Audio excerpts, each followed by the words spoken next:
شواشي الفجر وفروع الشجر والبرد والنيل السعيد والنخل بيرص الجريد فوق البلح الاحمر يا زغلول واحمر يا خدود البنات.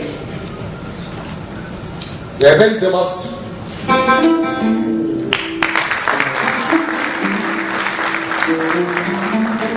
يا بنت مصر، أنا اللي عاشق والمغني وأنا الشهيد، وأنا اللي زرعك سوسنة جوه الوريد. يا طيبة يا أم العيون السقيتين على الملالين، عاشق بحبك غنوتي وطني وسكني وضحكتي، ذنبي وتوبتي ودمعتي.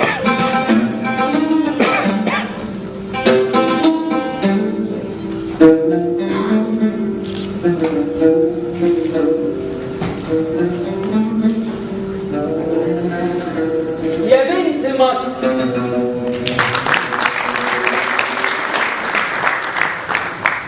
يا بنت مصر في كلمتي وهبت إلهك فطرتك، الحس والبصر الحديد، الحضن والعقل الرشيد، والكحلة من شمس الضحى، والقلب الأخضر نبضته ضحكة وليد. وهبت إلهك فطرتك والله يفعل ما حبك أمان مليان دفى،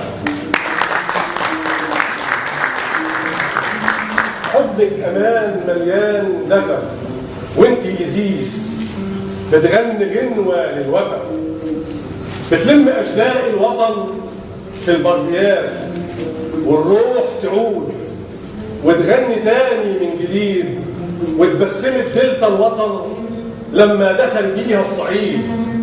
لما إزيس نادت هنا أنا كنت حورس، كنت حارس، كنت فارس جاي شايل حربته وطلوعه سد.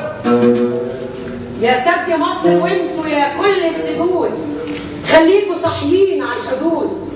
حرام على ست الدخول وحرام على ست الهوى يتنسموا. دي بهية مصر، دي بهية مولها حسن، موال حسن في عيون بهية يقسموا. كحلة بهية ترسمه في الليل قمر، والضي نازل على النبات، الروح بترجع للجسد. عشان إزيس أمنت بإن الموت حياة، وإن الحياة ما بعدهاش غير الخلود.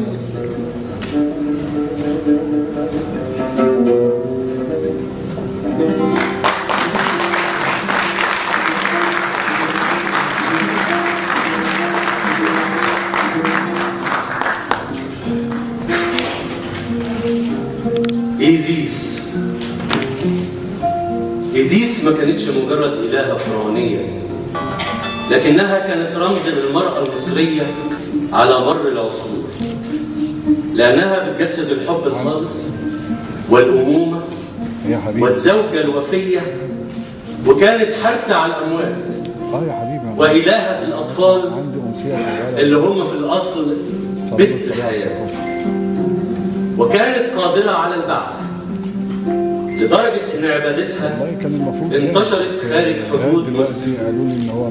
ولما احتل الإسكندر الأكبر مصر أخذت عبادتها طابعا يونانيا، فبنيت لها المعابد في أوروبا وإفريقيا وآسيا، وانتشرت عبادتها في أنحاء الإمبراطورية الرومانية.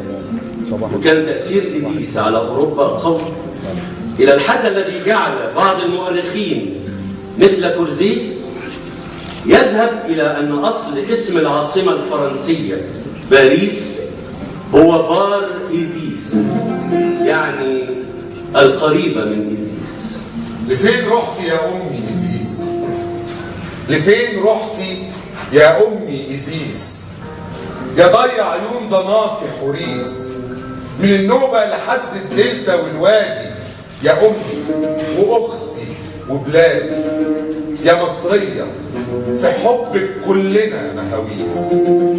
ورسمينك على الجدران ورسمينك على الكراريس، ومن طيبة إلى ببلس ومن ببلس إلى طيبة، وعايشة العمر تدريبة يا أم مربى وحبيبة. وحشتيني أنا مستني متشوق كأني عريس، وانت فؤادة يا أمي بتفتح عالشلاقي هويس، وبتكسر صلف عتريس، وبترجع بهاء الروح لأوزوريس. بيحكي الكاتب الكبير توفيق الحكيم عن المرأة المصرية في شخص إيزيس ربة الوفاء، ولكنه وفاء بأمل وإيجابية. إيزيس كانت مؤمنة بأنها هتلاقي زوجها اللي اختفى، مع إن الكل أخبرها إنه غرق. فضلت إيزيس تدور على عينيه بدون يأس لحد ما رجعته مصر من جديد، علشان يرجع لمصر الخصب والنماء. صحيح كلنا عارفين إن إيزيس شخصية أسطورية، لكنها في الحقيقة كونت وجدان وشخصية المرأة المصرية على مر التاريخ.